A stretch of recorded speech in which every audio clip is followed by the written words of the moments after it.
provided and the child has to put in each of the building blocks into it in order to allow it to pile up. The shapes have to be matched in such a way that the child allows it to pile up and does not get stuck in any place. As long as the child reaches the end, then they will be successful. They have to get as far as possible. Then at the top it will be level if the child succeeds. As you can see, this child has gotten quite far up. There will be many colors provided accordingly. Now a tissue paper will be provided along with some markers, and then these multiple dots will be made. After this, clay will be taken and rolled. Now two of them will be stuck together, and then the tissue will be rolled into this clay that is a ball.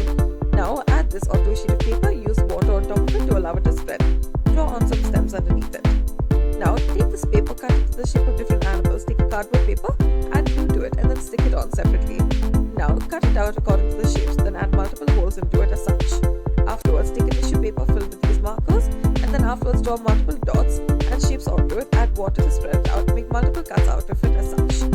Now using the holes you have created, insert each of your little squares into them as such.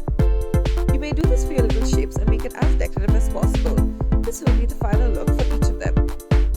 They should be made as colorful as possible. As you can see, we have made a hedgehog, a man, this little princess as well. Now for our next game, this machine will be provided that will help launch this rocket. Now the child has to press on one end of it in order to make the rocket